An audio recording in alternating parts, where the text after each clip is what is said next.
नमस्कार दोस्तों, स्वागत है आपका मेरे चैनल इंजीनियर अभिषेक रोशन में। और दोस्तों, आज के सेशन में हम लोग डिस्कस करने वाले हैं Linux 100 plus interview question and answer दोस्तों। और क्योंकि ये सीरीज काफी लंबी होने वाली है, इसलिए मैंने इस सीरीज को अलग अलग भागों में तोड़ दिया है और हर एक सेशन में मैं 10 interview question and answer discuss करने वाला हूं दोस्तों आपसे। तो आज के सेशन में हम लोग डिस्कस करेंगे 10 Linux interview question and answer दोस्तों। और दोस्तों, मैं ये भी बता दूं कि यह Linux interview question and answer मैंने कलेक्ट किए थे, मैंने इकट्ठा किए थे जब मैंने अपने करियर का स्टार्ट किया था, अलग अलग कंपनियों में इंटरव्यू देना चालू किया था। तब से मैंने ये interview question and answer collect करना चालू किए थे दोस्तों। मैंने अपना career as application support engineer start किया था, फिर मैंने as a Linux support engineer भी काम किया था दोस्तों। और उसके बाद मैंने VMware एडमिनिस्ट्रेटर भी काम किया था दोस्तों। उसके बाद मैंने क्लाउड एडमिनिस्ट्रेटर भी काम किया है। और पिछले 7 सालों से अगर मैं बात करूं तो मैं डेवऑप्स प्रोफाइल पे काम कर रहा हूं, जिसके कि पहले के मैं अगर बोलूं तो पहले के 3 साल दोस्तों मैंने डेवऑप्स इंजीनियर पे काम किया था। फिर 2 साल मैंने सीनियर डेवऑप्स पे काम किया दोस्तों, और फिर 1 साल जो है मैंने लीड डेवऑप्स पे काम किया। और पिछले 1 साल से मैं पूरी डेवऑप्स टीम को मैनेज कर रहा हूं, यानी कि मैं एज अ मैनेजर काम कर रहा हूं डेवऑप्स प्रोफाइल पे दोस्तों। तो आप समझ सकते हैं मेरे पास किस तरह का एक्सपीरियंस और एक्सपोजर है, कितना वास्ट एक्सपीरियंस है दोस्तों, जो मैं आपके साथ साझा करना चाहता हूं इस Linux 100 plus interview question and answer के माध्यम से दोस्तों। और दोस्तों, मैं एक चीज और आपके साथ शेयर करना चाहता हूं कि यह Linux interview question and answer कोई थ्योरेटिकल क्वेश्चन एंड आंसर नहीं है। यह Linux interview question and answer purely अगर मैं बात करूं तो आपको ये real time scenario based interview question and answer है दोस्तों। और ये सारे के सारे interview question and answer production environment में परफॉर्म किए गए हैं दोस्तों। और यही क्वेश्चंस मुझसे पूछे गए थे जब मैंने अपना इंटरव्यू स्टार्ट किया था देना मेरे करियर के स्टार्टिंग दिनों में दोस्तों।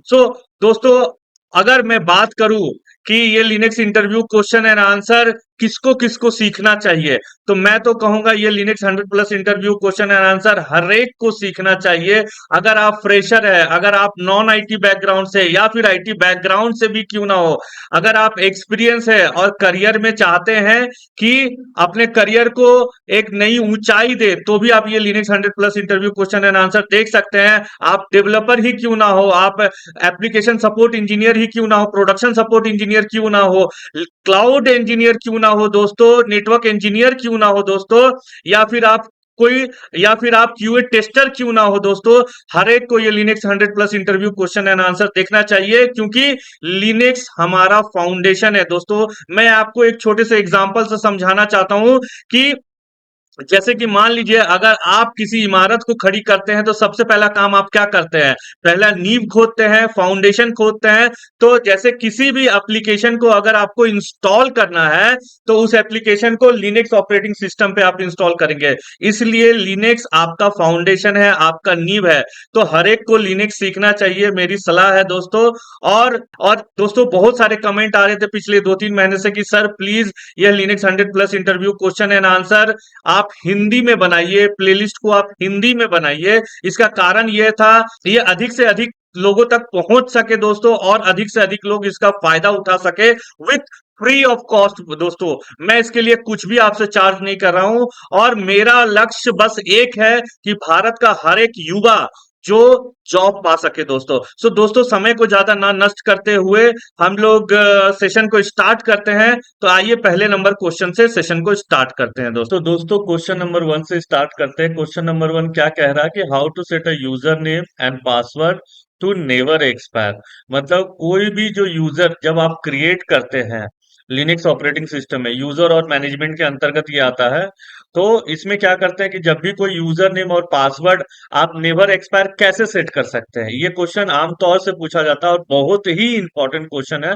सो ध्यान से सुनिएगा इसका आंसर, और मैं प्रैक्टिकल करके भी दिखाऊंगा कि इसको हम लोग कैसे लिनक्स सिस्टम में एग्जीक्यूट कर सकते हैं दोस्तों। ठीक है, तो इसमें आपको क्या है कि जैसे नॉर्मली जो भी यूजर नेम और पासवर्ड आप जब क्रिएट करते हैं तो उसका क्या होता है, कुछ डिफॉल्ट वैल्यू होता है। लेकिन इस केस में ये क्या बोल रहा है कि नेवर एक्सपायर सेट करो, मतलब वो यूजर कभी भी एक्सपायर हो ही ना। जैसे कि आप मान लीजिए कि आप जब भी अपना विंडोज लैपटॉप में, अगर ऑफिस के लैपटॉप में लॉगिन करते हैं, तो उसका कुछ टाइम पीरियड होता है, जैसे 30 दिन के बाद जो पासवर्ड है वो एक्सपायर कर जाएगा, उसके बाद फिर से आपको पासवर्ड जो है आपको फिर से नया पासवर्ड देना होगा। जैसे कि आप ध्यान दिए होंगे कि बैंकिंग का जो सिस्टम होता है, तो बैंक में जो भी आप नेट बैंकिंग होता है वहां पे एक बार आपने पासवर्ड लॉगिन कर लिया, ठीक है, तो अगली बार कुछ टाइम पीरियड के बाद फिर से आपको बोलेगा कि नया पासवर्ड सेट करो। तो सेम चीज यहीं पे यहाँ पे पूछा जा रहा है आपसे कि किसी भी यूजर का अगर पासवर्ड आपको नेवर एक्सपायर सेट करना है तो आप कैसे करेंगे। तो कमांड तो बहुत ही सिंपल है, C H H command use करते हैं हम लोग, और माइनस और हाइफन या बोल दीजिए या माइनस बोल दीजिए, कैपिटल एम यूज कर लीजिए, -1 यूज करते हैं क्योंकि उसको सेट करना है नेवर एक्सपायर पे। और यूजर कोई सा भी हो सकता है, कृष्णा हो सकता है, हरि हो सकता है, मनीष हो सकता है, कोई भी हो सकता है। तो चलिए इसको करके देखते हैं हम लोग कैसे इसको अचीव करेंगे दोस्तों। सबसे पहले दोस्तों आपको क्या करना है कि ये कमांड रन कर लीजिए, cat/etc passwd। तो आपको ये पता चल जाएगा कि आपके पास कौन कौन से यूजर अवेलेबल है। तो आपको पता है कि जब भी हम लोग कोई यूजर क्रिएट करते हैं, और मैंने इस पे पूरा एक प्लेलिस्ट बना रखा है, लिनक्स का प्लेलिस्ट, और जल्द वो प्लेलिस्ट भी हिंदी में आने वाला है दोस्तों आपके लिए। लेकिन अगर आपको अभी समझना है या देखना, तो आप लिनक्स लर्न कॉर्पोरेट लिनक्स करके मेरा एक प्लेलिस्ट है, मैं आई बटन में डाल दूंगा, आप जाके देख सकते हैं, जहाँ पे यूजर नेम और पासवर्ड कैसे क्रिएट करते हैं। तो जब भी आप कोई भी यूजर क्रिएट करते हैं तो वो यूजर जो है cat/etc passwd फाइल के अंदर आके स्टोर होता है।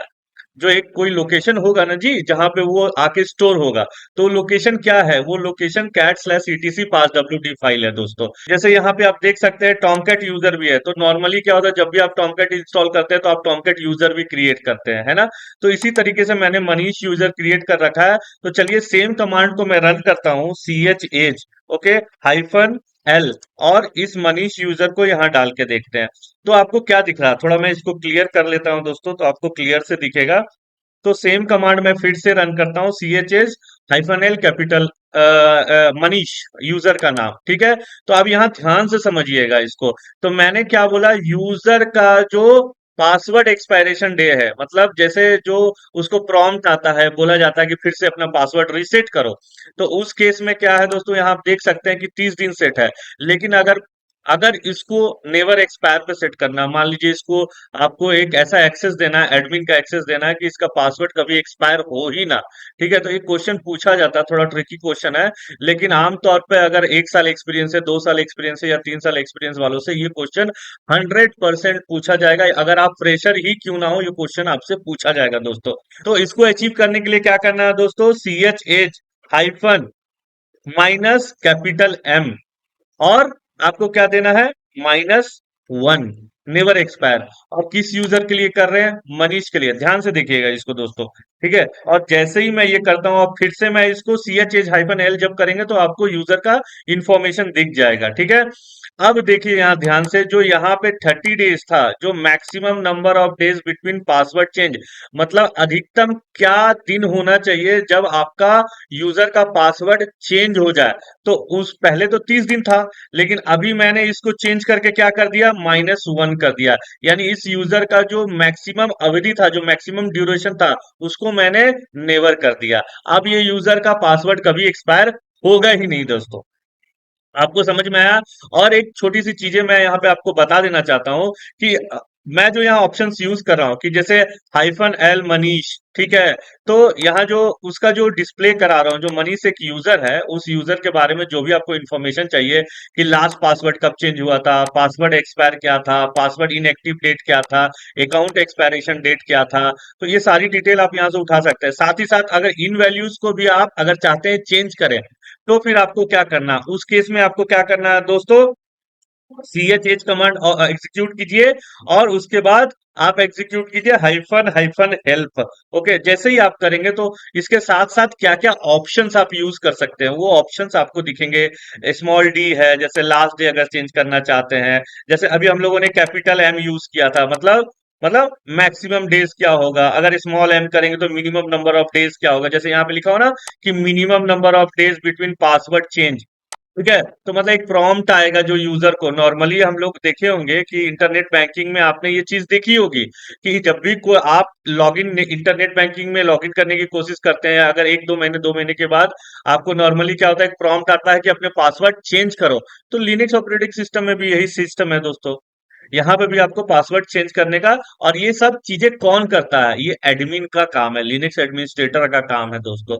तो ये काफी इन डेप्थ इंफॉर्मेशन है, मैं आपको दे रहा हूँ। इस तरह से किसी भी यूजर का हम लोग पासवर्ड नेवर एक्सपायर पे सेट कर सकते हैं दोस्तों।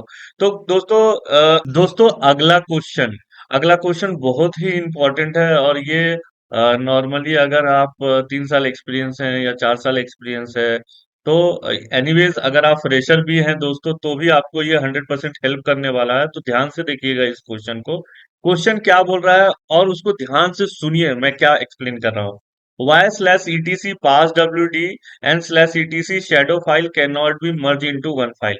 इसका कहने का अर्थ ये है दोस्तों कि slash ETC pass W D file और स्लैश ईटीसी शैडो फाइल, दोनों फाइल को एक साथ क्यों नहीं मिला सकते, हम लोग एक साथ क्यों नहीं मर्ज कर सकते, आपस में मिला दीजिए। मतलब कहने का अर्थ ये है कि जहां पे यूजर का इंफॉर्मेशन, क्योंकि कैट स्लैश जो etc pass W D file होता है वहां पे हम लोग यूजर का इंफॉर्मेशन सेव करते हैं, और जो स्लैश ईटीसी शैडो फाइल होता है नॉर्मली वहां पे हम लोग यूजर का पासवर्ड सेव करते हैं। तो इसका सबसे बड़ा कारण क्या है, यहाँ पे जो भी कुछ लिखा हुआ है इसको मैं एक सिंपल शब्दों में आपको समझाने की कोशिश करता हूँ।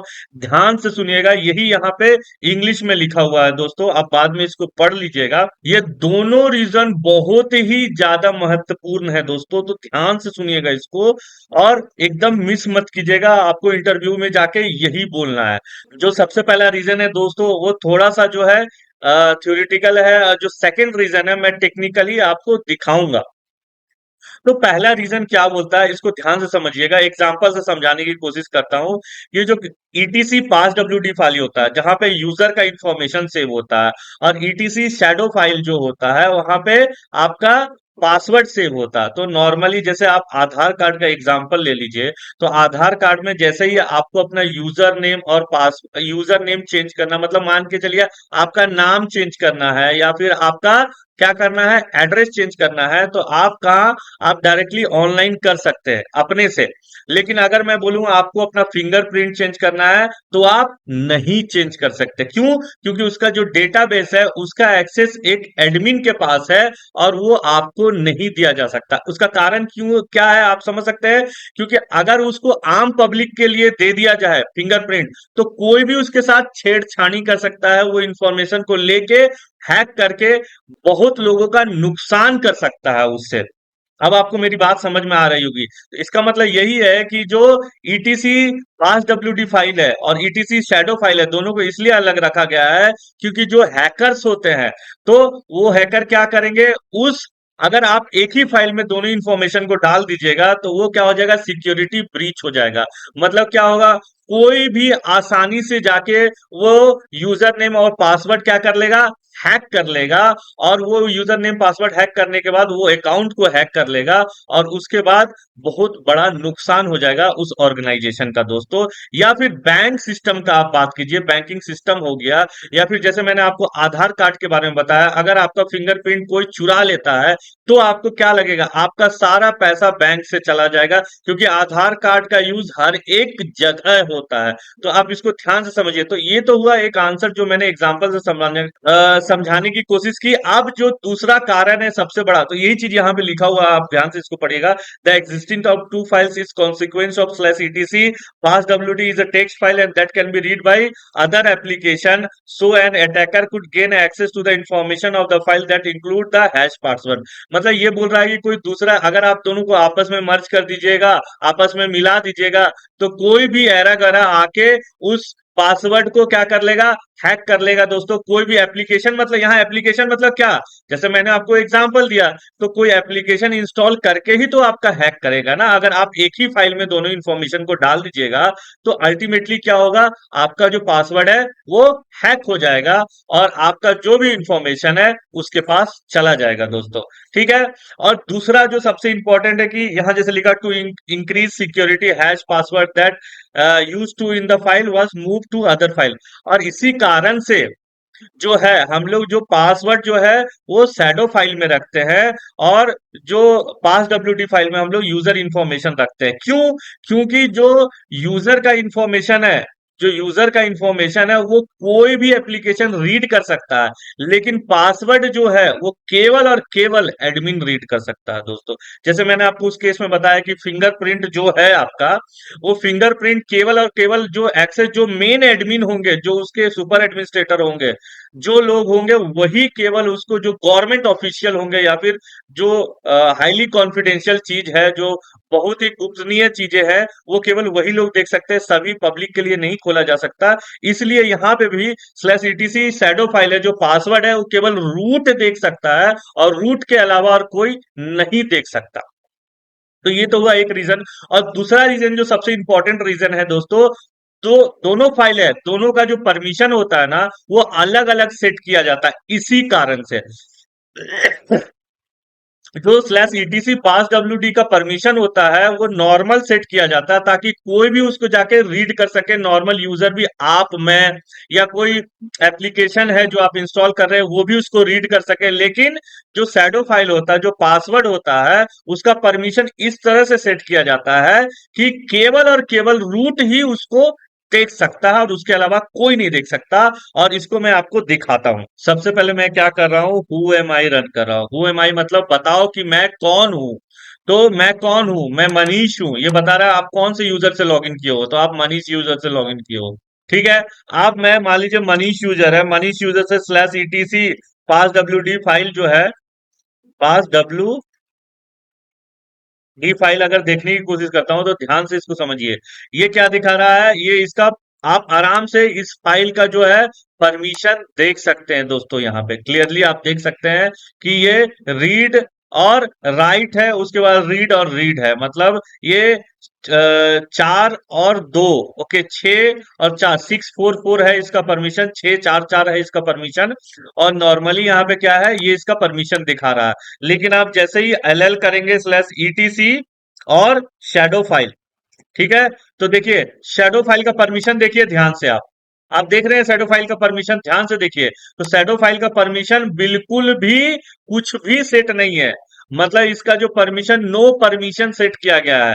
और इसको थोड़ा सा मैं समझाता हूं, इसको ध्यान से समझिएगा। जो नॉर्मली क्या होता है ना, किसी भी फाइल का जो परमिशन मैंने ऑलरेडी यूजर एंड मैनेजमेंट में ये बता रखा है, मैं आई बटन में डाल दूंगा, अपना वो प्लेलिस्ट डाल दूंगा, तो आप जाके देख सकते हैं मेरा पूरा।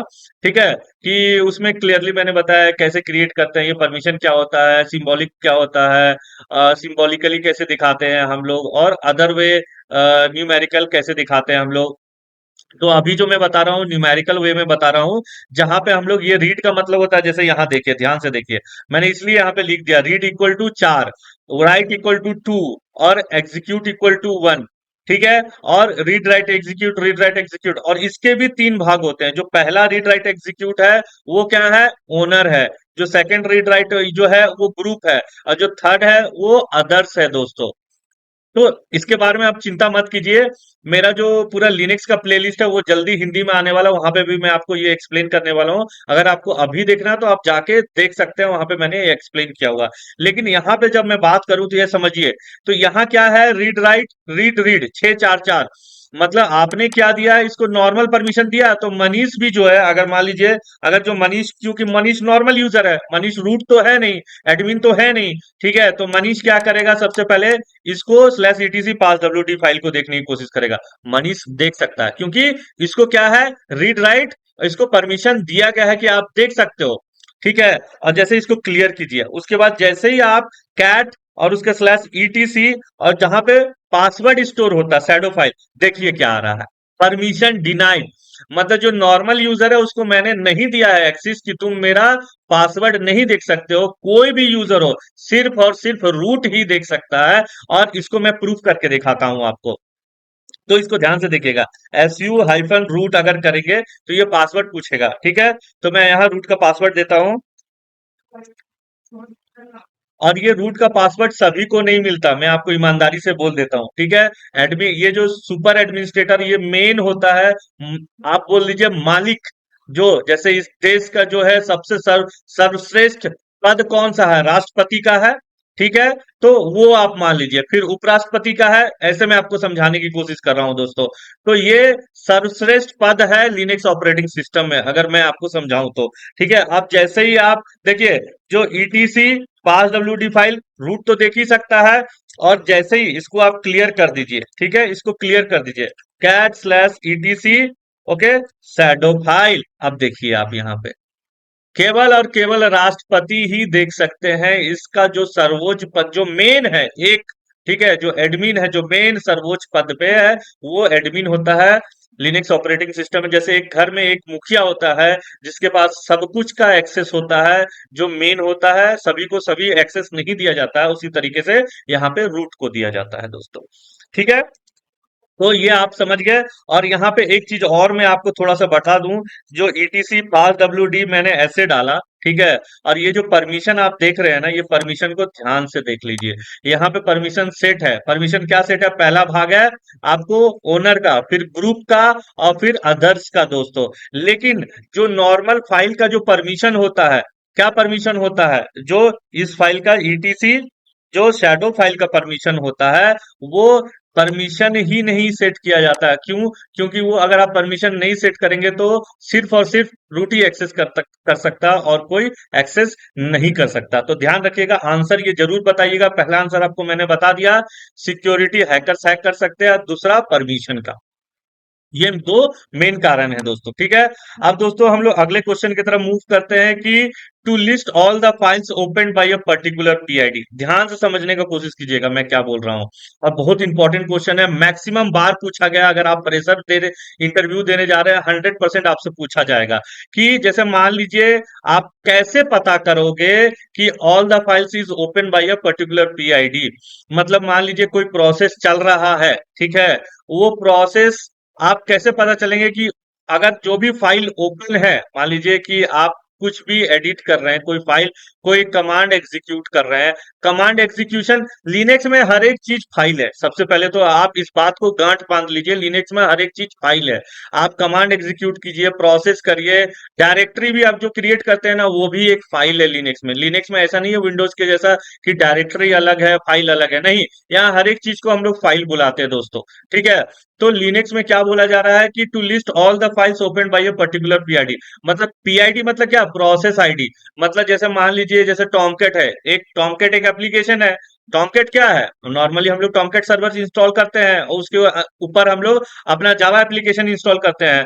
तो एक सर्वर ही, अल्टीमेटली सर्वर तो आपका लिनक्स सर्वर हो गया, लेकिन उसके ऊपर एक एप्लीकेशन इंस्टॉल कीजिएगा ना जी, तो वो एप्लीकेशन जो है आपका, वो एप्लीकेशन आपका क्या है, जैसे मान लीजिए टॉमकैट है, एक प्रोसेस है, एक डेमन है जो रन कर रहा है, ठीक है।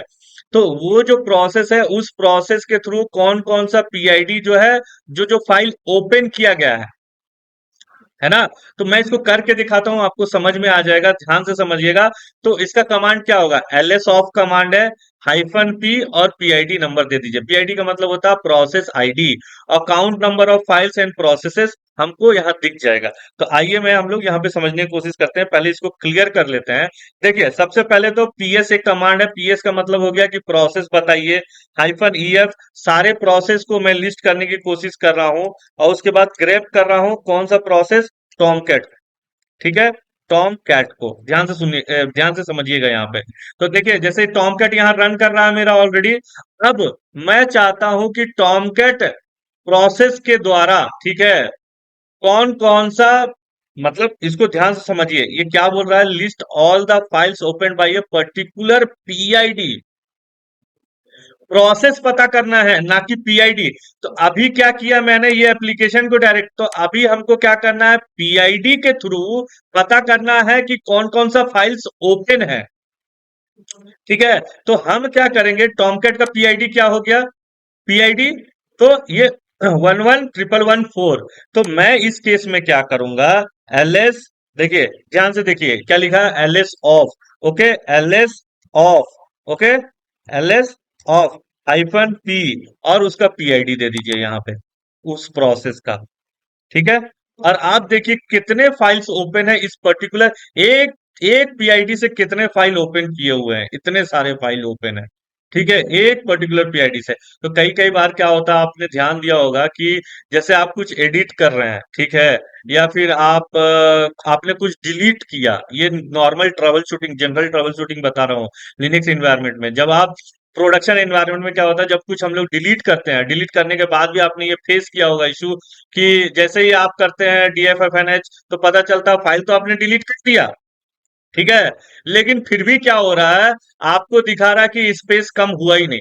मान लीजिए मैं एक छोटा सा एग्जांपल आपको यहाँ समझा रहा हूँ, ये एग्जांपल नहीं है, प्रोडक्शन एनवायरनमेंट का है दोस्तों, ध्यान से सुनिएगा, ठीक है।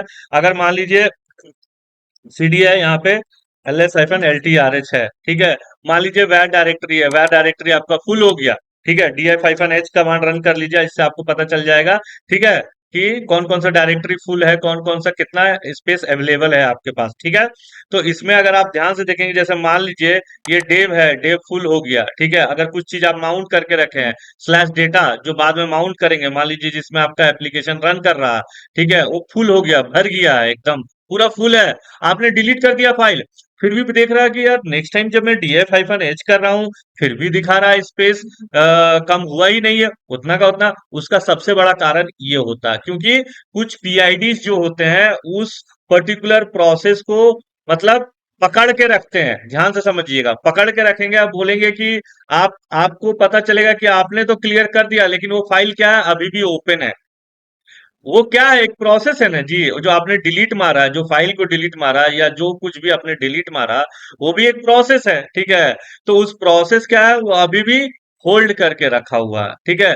तो उसको आपको हटाने के लिए क्या करना पड़ेगा, LS ऑफ कमांड रन कीजिए, -P रन कीजिए, स्मॉल p, और PID डाल दीजिए, तो आपको पता चल जाएगा उस प्रोसेस के द्वारा कौन कौन सा फाइल अभी भी ओपन है, तो आपको सारे प्रोसेस को किल करना पड़ेगा, ठीक है, ये एक तरीका है दोस्तों। और अगर LS ऑफ कर लीजिए आप यहाँ, हाइफन हाइफन हेल्प कर लीजिए आप यहाँ पे, और आप देख सकते हैं क्या क्या ऑप्शंस आप यूज कर सकते हैं LS ऑफ कमांड के साथ, ठीक है। अगला क्वेश्चन देखते हैं दोस्तों, अगला क्वेश्चन क्या है, we are unable to unmount the file system, what are the reasons behind it. ध्यान से सुनिएगा, एकदम ध्यान से, मैं एकदम सिंपल आम बोलचाल की भाषा में समझा दूंगा आपको, जिंदगी भर आप नहीं भूलने वाले ये कॉन्सेप्ट, ठीक है। तो यहाँ क्या बोल रहा है कि we are unable to unmount the file system and what are the reasons behind it. Okay, मतलब जैसे कोई फाइल सिस्टम है, आप उसको अनमाउंट नहीं कर पा रहे हैं, ठीक है, तो उसके क्या क्या कारण हो सकते हैं। तो सबसे पहले ये समझिए कि अनमाउंट क्या होता है भैया। आप बोलोगे यार अभिषेक अनमाउंट क्या होता है, ये अनमाउंट कुछ नहीं होता। अनमाउंट एक्चुअली में जैसे मान लीजिए बोतल है ना जी, बोतल का आपने ढक्कन खोला, ठीक है, उसको ढक्कन खोल दिया, ठीक है, और वापिस से ढक्कन लगा दिया, तो ठीक है, तो मतलब बोतल का ढक्कन जो खोला आपने, तो वो क्या हो गया, अनमाउंट हो गया। तो मतलब फाइल सिस्टम जो आपने बोतल का ढक्कन लगा रखा था, उसको आपने वापस से खोल दिया, ठीक है, और वापस से उसमें लगा दिया, ठीक है। ये हुक के जैसा, मतलब कुछ भी अगर आपको, आप जो भी समझना चाहे अपने हिसाब से समझ सकते हैं दोस्तों, मैं आप थोड़ा सा आपको समझाने की कोशिश कर रहा हूँ। तो यहाँ पे क्या बोल रहा है कि अनमाउंट करेंगे, लेकिन आपको पता चल रहा है कि हम लोग उसको अनमाउंट नहीं कर पा रहे हैं, मतलब बोतल का ढक्कन आप खोलने का कोशिश कर रहे हैं, लेकिन आपको पता चल रहा है सर खुल ही नहीं रहा, खुल ही नहीं रहा, क्यों नहीं खुल रहा, उसका कारण क्या है। तो उसका कारण ये रहता है कि you are in the same directory. तो ये कह रहा, और दोस्तों अगर आपको फाइल सिस्टम के बारे में नहीं पता है, तो फाइल सिस्टम के बारे में मेरा ऑलरेडी बहुत सारा वीडियो है, लिनक्स प्लेलिस्ट में है, वहां देख सकते हैं पहले के वीडियो। लेकिन मैं आपको एक एग्जांपल में समझाता हूँ कि फाइल सिस्टम होता क्या है पहले, अगर आपको नहीं पता। तो फाइल सिस्टम अगर मैं आप थ्योरेटिकल बोलूं, तो it's a organized way to spread the data across your disk. समझ में आया, नहीं समझ में आया, अब आप समझिए इसको ध्यान से, ठीक है। तो मैं ये कह रहा हूं कि जैसे मान लीजिए ब्रेड है ना जी, ब्रेड, एक ब्रेड ले लीजिए आप उठा के, ठीक है, और मैं बोलता हूं एक आप बटर ले लीजिए, अब बटर को एक कॉर्नर पे डाल दीजिए, और मैं बोलूंगा कि आप जाओ इस ब्रेड को खाओ। तो आप बोलोगे अरे यार अभी से क्या मजाक कर रहे हो, ये क्यों डाल दिया तुमने, ये एक साइड में, अब पूरा ब्रेड में तो आपने पूरा बटर तो नहीं लगाया, आपने एक कॉर्नर पे रख के दे दिया, ठीक है, तो आपको टेस्ट भी नहीं आएगा। इसी तरीके से डेटा काम करता है दोस्तों, ध्यान से समझिएगा। जब भी जो डिस्क होता है, जो डिस्क रॉ डिस्क होता है, जो आपका हार्ड डिस्क आप जो बार बार सुनते हैं, तो डेटा को ना हम लोगों को चारों तरफ फैलाना पड़ता है। इसी जैसे आप बटर को चारों तरफ नहीं फैलाइएगा तो टेस्ट नहीं आएगा। तो डेटा का अगर आपको पूरा यूज करना है, तो आपको बटर को ना जैसे चारों तरफ फैलाते हैं, तो डेटा को भी चारों तरफ फैलाना पड़ेगा, ठीक है। और उसको कैसे फैलाइएगा, तो वो फाइल सिस्टम की मदद से हम लोग फैलाते हैं, उसी को फाइल सिस्टम बोलते हैं। यही मैंने आपको अभी इंग्लिश में बोला, to spread the data, to organize the data in a disk in a proper manner, उसी को फाइल सिस्टम बोलते हैं। अब मैं 100% बोल सकता हूँ, पूरी जिंदगी भर आप नहीं भूलने वाले इस कॉन्सेप्ट को दोस्तों। तो यहाँ पे अगर हम लोग आंसर पे पहुंचते हैं, तो यहाँ तो बोला जा रहा है what are the reasons behind it, और बिहाइंड इट कि आप अनमाउंट क्यों नहीं कर पा रहे। तो सबसे पहला कारण तो ये है, यहाँ पे हम लोग फाइल सिस्टम को अनमाउंट क्यों नहीं कर पा रहे हैं। आइए मैं आपको इसको एग्जीक्यूट करके दिखाता हूं, तो आप बेहतर समझेंगे। यहाँ पे आइए, तो जैसे कि यहाँ पे अगर आप देखेंगे कि मैं df-h करता हूँ, तो अभी मेरा कोई फाइल सिस्टम माउंटेड है कि आप देख सकते हैं, डेटा ऑलरेडी माउंटेड है dev slash H D B one में। ठीक है, तो ध्यान से समझने का कोशिश कीजिएगा दोस्तों। तो मैं क्या करता हूँ, डेटा के अंदर चला जाता हूँ। ठीक है, और अब मैं इसको यू माउंट करता हूँ। यू माउंट करता हूँ और क्या करता हूँ, डेटा को अनमाउंट करने की कोशिश करता हूँ। देखिए, ध्यान से देखिए, आपका क्या एरर आ रहा है यहाँ पे, target is busy. So in case you useful info about process that use the device is found by LS of command. तो ये आपको ऑप्शन भी देता है, और एलएस ऑफ कमांड भी आप यूज कर सकते हैं, एफ यूजर कमांड भी आप यूज कर सकते हैं दोस्तों। यही मैं आपको समझाने की कोशिश कर रहा था। जो प्रोडक्शन एनवायरनमेंट होता है, उसमें जब आप अनमाउंट करने की कोशिश करेंगे तो टारगेट इज बिजी आएगा। ये रियल टाइम ट्रबल शूटिंग में आपको यहाँ पे दिखाने की कोशिश कर रहा हूं, और यही मैंने यहाँ पे लिखा है कि जब आप you are in the same directory, जब आप सेम डायरेक्टरी पे हैं और आप उस डायरेक्टरी के अंदर है, अगर आप पीडब्ल्यूडी कीजिएगा तो आपको क्लियरली पता चल जाएगा आप डायरेक्टरी, डेटा डायरेक्टरी के अंदर है, और आप अनमाउंट करने की कोशिश कर रहे हैं। मतलब आप अगर नॉर्मल शब्दों में से समझना चाहे तो आप सेम टहनी पे बैठे हुए हैं और टहनी को काटने की कोशिश कर रहे हैं दोस्तों। तो आपको क्या करना है, आपको इस डायरेक्टरी से बाहर आना है। ठीक है, और उसके बाद यू माउंट कमांड रन करना है, और आपको ये सेम डेटा को यहाँ देना है। देखिए, अब ये अनमाउंट हो गया। अब आप df-h कीजिए, आपका फाइल सिस्टम जो था पहले, जो माउंटेड था डेटा पे, वो आपको यहाँ पे नहीं दिख रहा है, यानी कि वो अनमाउंट हो चुका है। तो दोस्तों, मेरे ख्याल से आपको ये उत्तर समझ में आ गया है कि इसका आंसर कैसे करना है। जो दूसरा और तीसरा ऑप्शन है, मैं चाहूंगा कि ये आप खुद से ट्राई करें अपने तरफ से। अगर आपको कुछ भी इश्यू आता है तो आप कमेंट में मेरे से पूछ सकते हैं। मैं कोशिश करूंगा जल्द से जल्द आपके प्रश्नों का उत्तर दे दूं दोस्तों। तो दोस्तों, अगले क्वेश्चन पे हम चलते हैं। तो अगला क्वेश्चन क्या है, what could be the reasons if server take more time after reboot. ध्यान से समझने की कोशिश कीजिएगा, बहुत बार पूछा जाता है ये इंटरव्यू में। अगर आप डेवऑप्स इंजीनियर के प्रोफाइल पे भी जा रहे हैं, या फिर लिनक्स एडमिनिस्ट्रेटर, एप्लीकेशन सपोर्ट, या प्रोडक्शन सपोर्ट, या किसी भी प्रोफाइल पे जा रहे हैं दोस्तों, आपको 100% हो सकता है ये क्वेश्चन पूछा जाए कि अगर एक सर्वर, जैसे आपने, क्या रीजंस हो सकता है कि रिबूट होने में ज्यादा समय ले रहा है, क्या कारण हो सकता है। तो इसका सबसे बड़ा कारण क्या होता है कि दोस्तों, जो फाइल सिस्टम होता है ना, तो फाइल सिस्टम मैंने ऑलरेडी आपको बताया क्या होता है। इट्स अ ऑर्गेनाइज्ड वे और टू स्प्रेड योर डेटा, और organized manner to spread your data across disk. ये तो इंग्लिश का हुआ, मतलब मैंने वही बोला कि आपका जो डेटा है उसको पूरे डिस्क पे सही तरीके से कैसे स्ट्रक्चर वे में आप हर एक सेक्टर को, हर एक ब्लॉक को कैसे यूज कर सकते हैं। तो ऑर्गेनाइज्ड वे में आप अपने डेटा को कैसे फैला सकते हैं पूरे डिस्क पे, ये उसी को हम लोग फाइल सिस्टम, और उसके लिए हम लोग कुछ type of file system use करते हैं दोस्तों। जैसे ext2 है, ext3 है, ext4 है, xfs है, zfs है।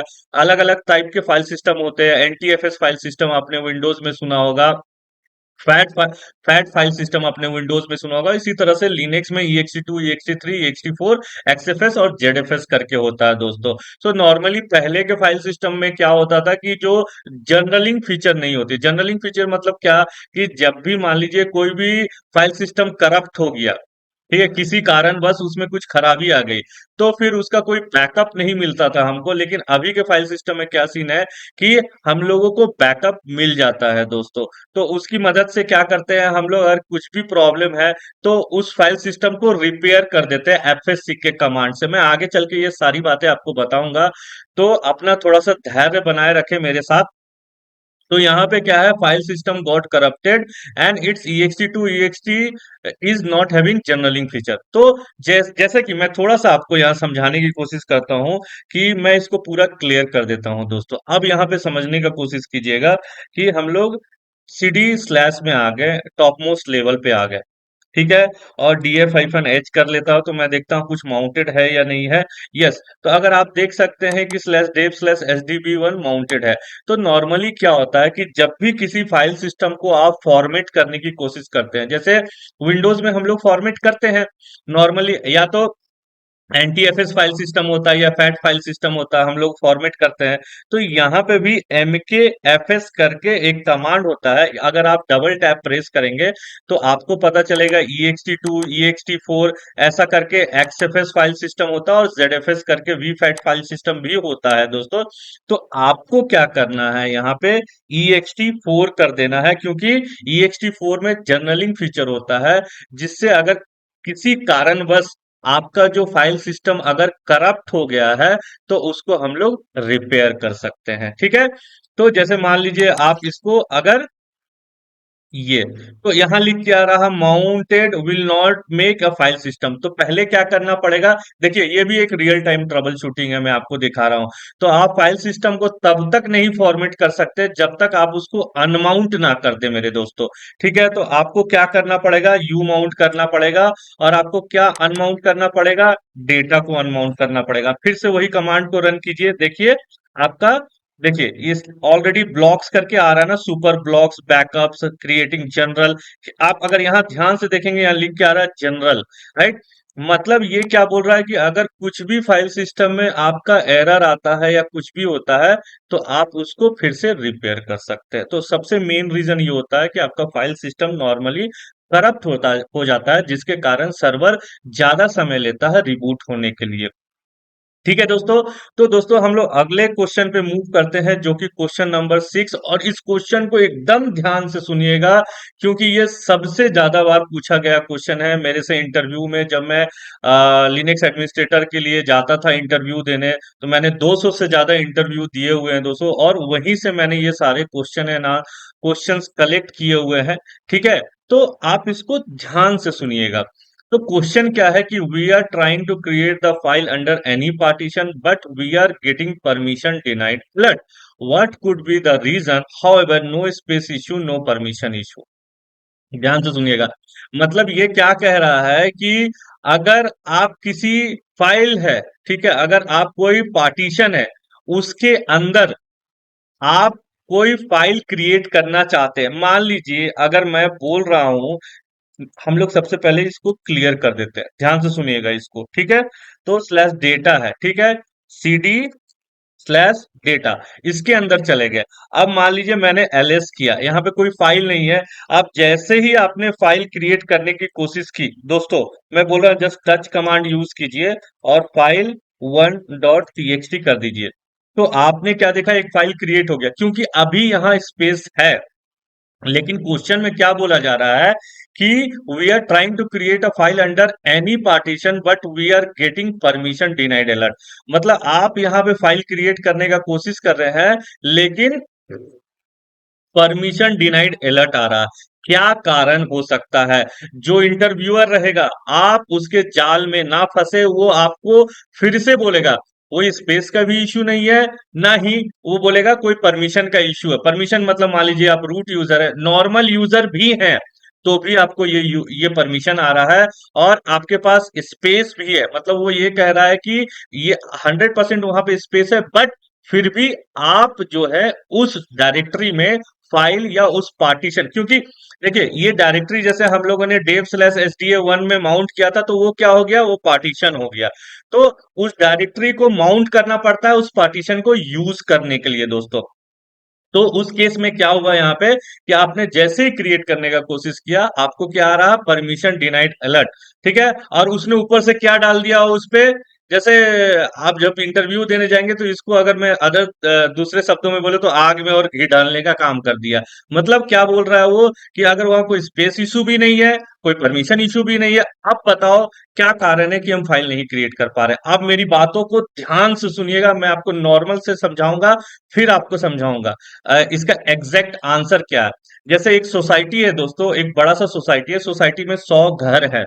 अब 100 घर में क्या हुआ कि सभी लोग मैक्सिमम जो है वहां पे जो रहने वाले हैं वो रह रहे हैं, तो जितने भी लोग हैं उनका एक एड्रेस होगा। ठीक है।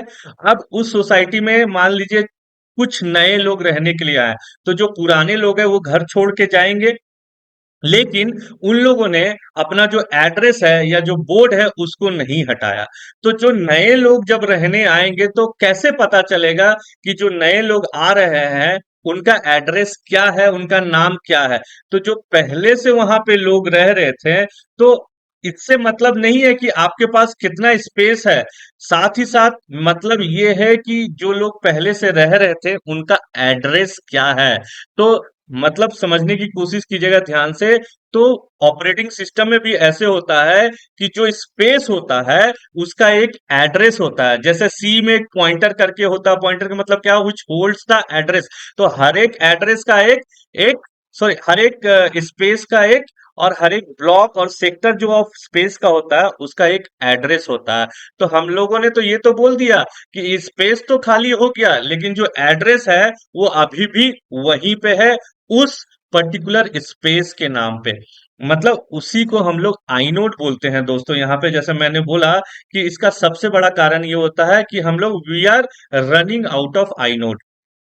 मतलब आइनोड कम हो गया है, मतलब जो एड्रेस होल्ड करके रखता है किसी भी इस मतलब किसी भी सेक्टर को, किसी भी ब्लॉक को, किसी भी प्लेस को, मतलब जो स्पेस होता है ऑक्यूपाई करते हैं हर एक। देखिए डेटा कहाँ जाके स्टोर होता है, जो भी आप डेटा होता है वो किसी स्पेस में जाके स्टोर होगा ना, और उस स्पेस का एक एड्रेस होगा।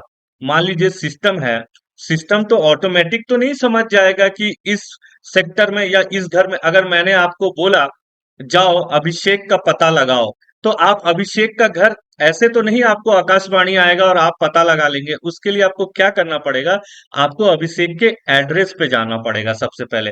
वहां जाके आप चेक करेंगे कि यहाँ अभिषेक रोशन रहता है या नहीं रहता है। तो मेरा घर तो है लेकिन घर का एक एड्रेस है।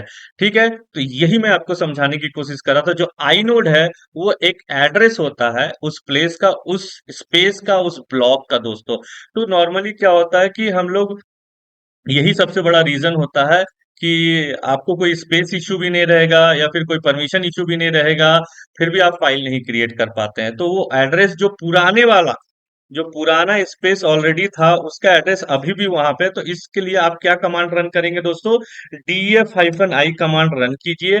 तो आपको पता चल जाएगा कितना आई नोड यूज हुआ है, कितना आई नोड फ्री है।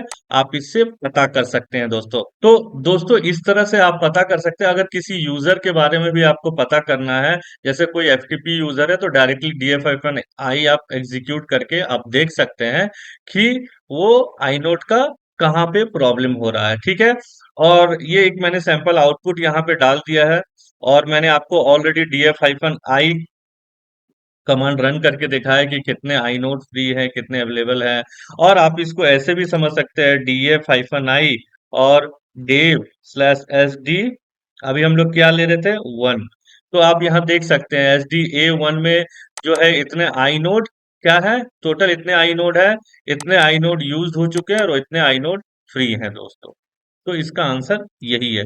तो दोस्तों हम लोग अगले क्वेश्चन पे चलते हैं। अगला क्वेश्चन है how to check a kernel routing table information. ध्यान से सुनिएगा बहुत ही, क्योंकि मैंने एक ऑलरेडी इसका सीरीज चालू किया है दोस्तों, आप उस सीरीज को जाके देख सकते हैं, जिसमें मैंने 50 लिनक्स नेटवर्किंग कमांड बताए हैं। और जल्द ही ये सीरीज हिंदी में भी आएगा, तो सभी आप लोगों के लिए एकदम बिल्कुल भी आसान हो जाएगा दोस्तों समझना।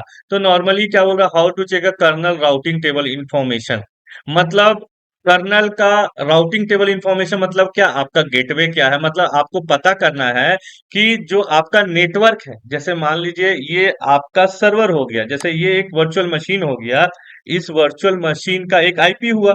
अगर आपने IF कॉन्फ़िग कमांड रन किया तो इसका एक आईपी हो गया दोस्तों। मैं सही बोल रहा हूं ना? इसका एक आईपी हो गया। अब इस सर्वर का आपको गेटवे पता करना है, तो कैसे पता कीजिएगा इस सर्वर का गेटवे? उसके लिए आपको रन करना पड़ेगा राउट कमांड। और यहाँ पे आप देख सकते हैं कि ये इसका गेटवे है दोस्तों। मतलब गेटवे का मतलब क्या? जहां पे दो नेटवर्क आकर आपस में मिलते हैं, और इसी गेटवे के थ्रू आप किसी, जैसे मान लीजिए मैं अपने घर पे बैठा हूं, इसको ध्यान से समझने का कोशिश कीजिएगा। तो सबसे पहला क्या होता है कि एक इंटरनेट सर्विस प्रोवाइडर होता है। अगर मान लीजिए इंटरनेट सर्विस प्रोवाइडर मतलब जैसे आपका एयरटेल हो गया या फिर जियो हो गया, ठीक है, ये सब क्या है? एक इंटरनेट सर्विस प्रोवाइडर है। या फिर यहाँ पे अगर मैं बेंगलोर में बात करूँ तो एक फाइबर नेट हो गया दोस्तों। मैं किसी का प्रमोशन नहीं कर रहा हूँ, मैं बता रहा हूँ आपको। और जैसे जी नेट हो गया, ठीक है, तो ये क्या इंटरनेट सर्विस प्रोवाइडर है। लेकिन ये सर्विस प्रोवाइडर जो है, जैसे आप किसी पब्लिक नेटवर्क से कनेक्ट होते हैं या किसी www.google.com से कनेक्ट होते हैं, तो एक गूगल डॉट जो गूगल का है उसका भी एक अपना नेटवर्क है, वो भी पब्लिक नेटवर्क में है, लेकिन उसका भी एक गेटवे है। तो ये जो इंटरनेट सर्विस प्रोवाइडर है इसका भी एक गेटवे है। तो दोनों गेटवे जब आपस में मिलते हैं, जैसे आपको, मैं अगर इसको नॉर्मल सरल शब्दों में समझाऊं, तो जैसे मान लीजिए कि अगर मैं एक कंट्री से दूसरे कंट्री जा रहा हूँ, जैसे मान लीजिए मैं इंडिया से अगर मैं यूएस जा रहा हूँ, ठीक है, तो आपको वीजा की जरूरत पड़ेगी। तो जस्ट उसी तरह से आप समझ लीजिए, वो क्या है? वीजा एक आपका गेटवे है। तो आपको दूसरे कंट्री में कोई एंट्री कैसे देगा? आपके वीजा पे देगा। तो जो गेटवे है वो आपका वीजा है, मान लीजिए। उसी नेटवर्क के थ्रू आप यूएस के नेटवर्क से कनेक्ट कर सकते हैं। तो ये मेरा, अगर मेरे को यहाँ बैठे बैठे, क्योंकि गूगल तो यहाँ नहीं है, गूगल का सर्वर तो यहाँ नहीं है, लेकिन गूगल के सर्वर पे कनेक्ट करने के लिए ये जो गेटवे है, ये जो नेटवर्क है, उसके नेटवर्क से कम्युनिकेट करेगा। वो एक गेटवे का काम करेगा। तो यही राउट, इसलिए मैंने यहाँ बोला how to check a kernel routing table information दोस्तों। तो उसमें क्या होता है कि तीन तरीके से आप चेक कर सकते हैं। या तो route hyphen N command use कर लीजिए, netstat hyphen R N command use कर लीजिए, या आईपी राउट कमांड यूज कर लीजिए। इनमें से कोई सा भी कमांड आप यूज कर सकते हैं। RHEL 9 में भी यूज कर सकते हैं। और मैंने इन सभी कमांड्स को लिनक्स 50+ नेटवर्किंग कमांड में अभी जस्ट बताया है, जो मेरा सीरीज चल रहा है दोस्तों, उसमें आप देख सकते हैं। और उसका हिंदी भी जस्ट जल्द से जल्द आने वाला है। मेरे सारे प्लेलिस्ट का मैं हिंदी लेकर आने वाला हूं, ताकि मैक्सिमम लोग जो है इसका अधिक से अधिक लोग लाभ उठा सके। तो दोस्तों हम अगले कमांड पे चलते हैं, और अगला कमांड बहुत ही इंपॉर्टेंट है और मैक्सिमम बार ये पूछा गया है। तो इसको ध्यान से सुनिएगा। How to set sticky bit and what is the difference between small S and a capital S.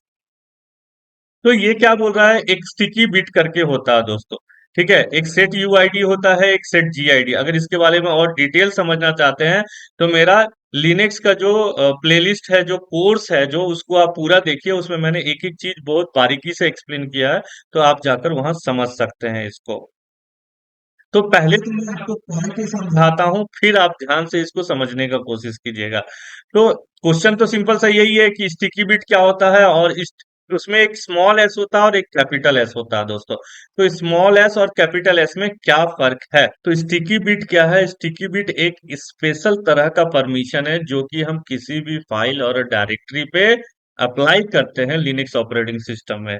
और अगर जैसे ही आपने स्टिकी बिट अप्लाई किया किसी भी फाइल और डायरेक्टरी पे, तो जो कि रूट यूजर, जो कि एडमिन होता है, जो कि सुपर यूजर होता है किसी भी लिनक्स ऑपरेटिंग सिस्टम का, और जो उस फाइल का ओनर होगा, तो केवल वही लोग उस फाइल को डिलीट कर सकते हैं। उनके अलावा और कोई दूसरा बंदा नहीं डिलीट कर सकता। अब मैं इसको नॉर्मल समझाने की कोशिश करता हूँ। या अगर घर का मुखिया है, वो क्या करता है? अपनी वसीयत बनाता है। उस वसीयत में क्या कहता है कि जो घर के बाकी के सदस्य है, जो चार सदस्य है, उस वसीयत को तो देख सकते हैं, लेकिन उस वसीयत में कुछ चेंजेस नहीं कर सकते हैं। लेकिन उनमें से जो पांचवा बंदा है, उस घर के वसीयत को अगर किसी कारणवश मेरी मृत्यु हो जाती है, जो घर का मेन मुखिया है, जो एडमिन है, मान लीजिए, तो जिसको भी उसने वो जिम्मेदारी सौंपी थी, जो पांचवा बंदा था, वही उस वसीयत को चेंज कर सकता है। तो उसने क्या किया, उसने जब जैसे ही आपने उसको एक स्पेशल परमिशन दे दिया, एक स्पेशल, उसी को अगर आप नॉर्मल शब्दों में समझना चाहें तो उसको स्टिकी बिट बोल दिया। मतलब मैं क्या बोल रहा हूँ, जो फाइल और डायरेक्टरी होगी केवल रूट यूजर और जिस ओनर, जो उस फाइल का ओनर रहेगा, केवल वही उसको डिलीट कर सकता है। अगर रूट चाहे, अगर आप बोले मान लीजिए रूट ने ही वसीयत बनाया, रूट ने ही अपने नाम पे रखा उसको, लेकिन मतलब जो घर का मुखिया उसने ही अपने नाम पे रखा, किसी को नहीं दिया, लेकिन अगर घर का मुखिया चाहे तो किसी को वो वसीयत दे सकता है। तो यहाँ पे ओनर कोई दूसरा भी हो सकता है उस फाइल का, मतलब उस वसीयत का। मैं दोनों चीजों को रिलेट कर रहा हूं, समझने की कोशिश कीजिएगा। लेकिन बाकी लोग जो हैं उस वसीयत को कुछ भी नहीं कर सकते, बस वो वसीयत को देख सकते हैं और समझ सकते हैं। मतलब उस फाइल को आप केवल रीड कर सकते हैं, लेकिन उस फाइल को आप डिलीट नहीं कर सकते हैं दोस्तों। तो स्टिकी बिट का यही काम होता है, यही चीज मैंने यहाँ बताने की कोशिश की है। और स्टिकी बिट हम लोग कैसे अप्लाई करते हैं, तो देखिए, एक या तो सिंबॉलिक वे होता है या फिर न्यूमेरिकल वे होता है दोस्तों। तो C H mod command use कर लीजिए। वन जो है वैल्यू जो यहाँ पे दिख रहा है आपको स्टिकी बिट के लिए 757 जो है स्लैश ओपीटीसी ओपीटी डंप, इस डायरेक्टरी के ऊपर अप्लाई कर दिया। आप किसी भी डायरेक्टरी के ऊपर अप्लाई कर सकते हैं, आपके ऊपर है। लेकिन यहाँ जो जो ऑप्शन जो उसके बाद का क्वेश्चन है वो ध्यान से सुनिएगा। और उसके बाद ये पूछा गया कि what is the difference between small S and capital S.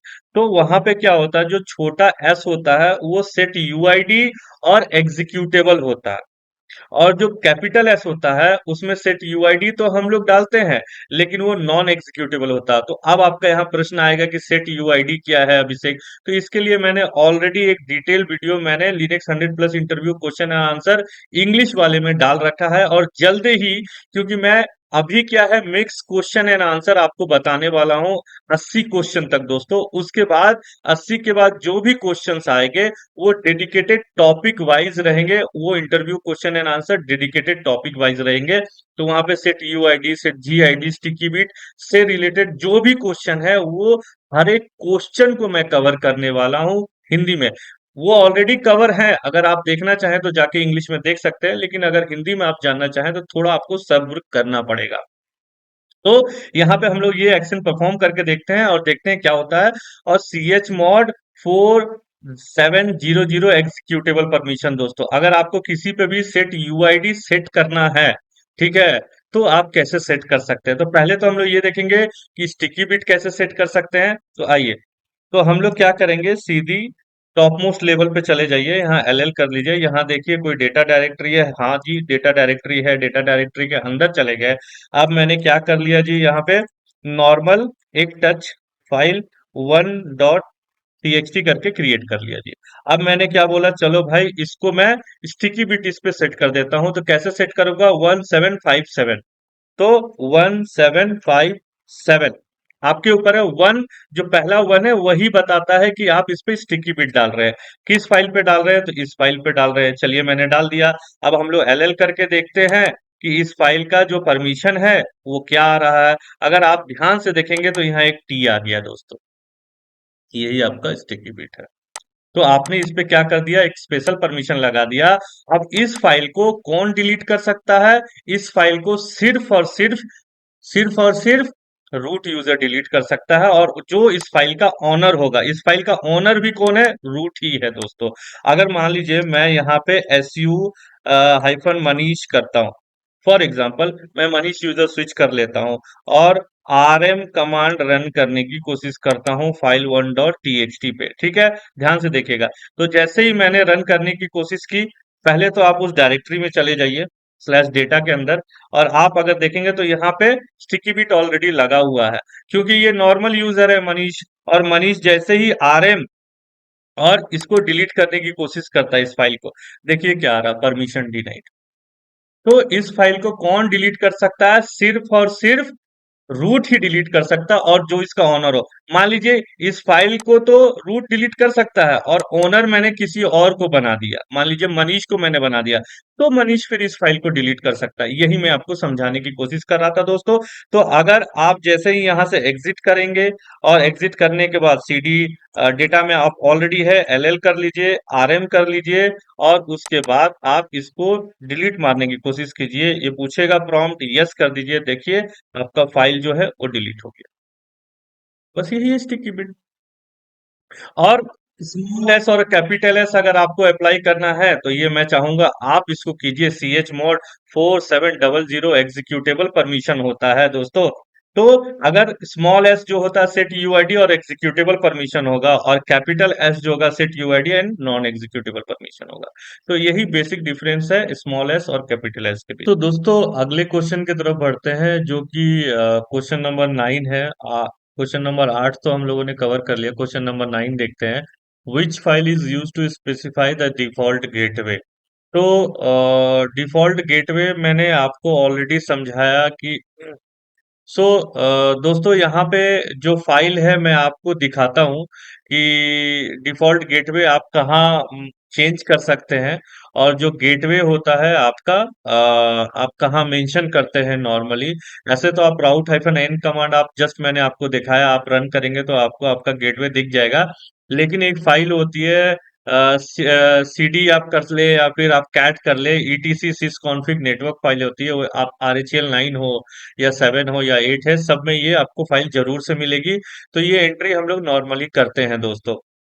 तो इसके लिए आपको क्या करना है कि सबसे पहले आपको डिफॉल्ट गेटवे का पता लगाने के लिए आप क्या करेंगे, जैसे कि मैंने ऑलरेडी बताया कि राउट कमांड यूज कर लीजिए, हाइफन एन कमांड यूज कर लीजिए, तो आपको आपका डिफॉल्ट गेटवे पता चल जाएगा। ये आपका डिफॉल्ट गेटवे है। अब इस गेटवे को उठा लीजिए। अब इस गेटवे को उठाने के बाद आप कहाँ जाएंगे, CD, ETC, sysconfig, है ना। और इसके अंदर क्या सर्च करना है आपको दोस्तों, एंटर कर लीजिए और LL कर लीजिए, नेटवर्क फाइल सर्च कीजिए। तो देखिए नेटवर्क फाइल यहाँ पे है। अब मैं क्या करूंगा, VI करूंगा, है ना। अब जैसे ही मैं VI करता हूं तो ये जो एंट्री है ये मैंने पहले से करके रखी है, आपको ये एंट्री नहीं मिलेगी, ये एंट्री डालनी पड़ेगी। तो आपको क्या करना है, होस्ट नेम डालना है और द गेटवे डालना है यहाँ पे दोस्तों। ठीक है। तो अभी हम लोग थोड़ा सा इसको हल्का सा स्क्रॉल अप कीजिए, आपको यहाँ पे दिख जाएगा। अगर आप VI में भी हैं, आप ये ले लीजिए गेटवे यहाँ से, और इसको इंसर्ट मोड में चले जाइए VI एडिटर के अंदर, है ना। अलग अलग मोड होते हैं VI एडिटर के, इंसर्ट और कमांड मोड होते हैं, एक्सटेंडेड मोड होता है दोस्तों, ये भी मैंने बता रखा हुआ है अपने प्लेलिस्ट में, आप देख सकते हैं। और होस्ट नेम आपको उठा लेना है। तो इस मशीन का जो होस्ट नेम है क्या है दोस्तों, आपको ऑलरेडी पता है इस मशीन का होस्ट नेम ये है। हम लोगों ने यही होस्ट नेम जो सेट करके रखा हुआ है पहले से, है ना। आप देखेंगे तो, और यहाँ पे आइए आप इसमें होस्ट नेम में ये एंट्री कर दीजिए, बस इतना करना है। उसके बाद राइट एंड क्विट करना है। नेटवर्क मैनेजर को रीस्टार्ट करना पड़ेगा, तो RHEL 9 में आप ये कमांड रन कर दीजिए, systemctl रीस्टार्ट नेटवर्क मैनेजर, और आपका नेटवर्क रीस्टार्ट हो गया। आप चाहे तो यहाँ जाके देख भी सकते हैं स्टेटस आप क्या है आपका। तो आप देखेंगे कि ये रनिंग स्टेट में। NMCLI कमांड ऑल्सो आप यूज कर सकते हैं दोस्तों, आपके ऊपर है आप जैसे यूज करना चाहे। अगर कोई डाउट है, कोई समस्या है तो कमेंट करें, मैं आपका इमीडिएट सॉल्यूशन दूंगा दोस्तों। तो दोस्तों क्वेश्चन नंबर 10 देखते हैं हम लोग। तो क्वेश्चन नंबर 10 में क्या कहा जा रहा बोला जा रहा है कि in RHEL 7 how to switch between two run levels. तो देखिए क्योंकि उस समय जब मैंने इंटरव्यू देना चालू किया गया था, तो मुझसे ऑब्वियस सी बात है, तब RHEL 6, 5 और 7 चलते थे, ठीक है। तो अभी भी कुछ ऑर्गेनाइजेशन में 7 यूज किया जाता है, लेकिन ज्यादातर 9 पे अपग्रेड हो चुके हैं दोस्तों। तो मैं तो ये बोलूंगा कि सेम चीज, क्योंकि RHEL 9 यही क्वेश्चन आपसे RHEL 9 के लिए पूछा जाएगा, हो सकता है कमांड्स थोड़े बहुत अंतर होंगे, ज्यादा डिफरेंस नहीं होगा। तो इसमें बस यही पूछा जा रहा है कि एक रन लेवल से दूसरे रन लेवल में कैसे स्विच किया जाए। तो पहले तो आपको ये समझना है कि रन लेवल क्या होता है। मेरा एक स्पेसिफिक टॉपिक है दोस्तों, मैंने एक डेडिकेटेड टॉपिक बना रखा है बायोस करके, जहां पे आपसे बूटिंग प्रोसीजर पूछा जाता है, बूटिंग प्रोसेस पूछा जाता है। बहुत ही ज्यादा कॉमन क्वेश्चन है जो कि पूछा जाता है ये दोस्तों, तो उसको जरूर से देखिए और जल्दी ही वो हिंदी में आ जाएगा तो आपके लिए आसान हो जाएगा। तो जहाँ पे मैंने बताया है कि जब भी किसी सिस्टम को आप ऑन करते हैं तो पहले बायोस होता है, फिर एमबीआर होता है, फिर ग्रब होता है, उसके बाद फिर आपका कर्नल होता है, कर्नल के बाद आपका रन लेवल होता है और फिर फाइनली इनिट प्रोसेस एग्जीक्यूट होता है दोस्तों। तो जो रन लेवल होता है उसमें अलग अलग होते हैं, 0 1 2 3 4 5। तो हम कैसे देखेंगे कि मेरा रन लेवल क्या है? तो एक रन लेबल करके भी कमांड एग्जीक्यूट करते हैं तो भी आपको पता चल जाएगा आपका डिफॉल्ट रन लेवल 5 है दोस्तों। तो उसमें मैंने बूटिंग प्रोसीजर में हर एक चीज को एकदम बारीकी से बताया है, आप जाके देखिए कि 0 का मतलब हॉल्ट होता है, 1 का मतलब सिंगल यूजर मोड होता है, 2 का मतलब क्या होता है, 3 का मतलब क्या होता है, 4 का मतलब क्या होता है, 5 का मतलब क्या होता है और 6 का मतलब क्या होता है। 6 का मतलब रिबूट होता है दोस्तों। और यहाँ पे पूछा जा रहा है कि एक रन लेवल से दूसरे रन लेवल पे कैसे स्विच करते हैं। तो इसका तो सिंपल सा है कि system CTL isolate run level 3 dot target, है ना? अभी मेरा क्या चल रहा है, सिस्टम रन लेवल 5 पे चल रहा है, लेकिन अगर आप उसको, जैसे मान लीजिए सिस्टम आइसोलेट रन लेवल 3, है ना? तो अगर उसको आप चेंज करना चाहते हैं, 5 से 3 करना चाहते हैं, तो आप ये कमांड यूज कर सकते हैं दोस्तों, systemctl isolate multi user dot target. और उसके बाद systemctl isolate run level 3 dot target changing the default run level. और अगर आपको करना है उसके बाद फिर systemctl set default multi hyphen user target systemctl get default, है ना? तो अगर आप ये कमांड सारे रन करेंगे तो आपको आपका उत्तर मिल जाएगा और ये आपके लिए एक टास्क भी है। इसी तरीके से हम लोग प्रोडक्शन एनवायरनमेंट में परफॉर्म करते हैं, तो ये पूछा जाता है कैसे स्विच करते हैं नॉर्मली। ठीक है दोस्तों, तो सेशन को हम लोग यहीं एंड करते हैं। और इस तरह के वीडियो को देखने के लिए मेरे चैनल से जुड़ जाएं और चैनल को लाइक शेयर और सब्सक्राइब कर ले दोस्तों, और बेल आइकन को प्रेस करना ना भूले। तब तक के लिए अपने लोगों का खूब सारा ध्यान रखें दोस्तों। जय हिंद।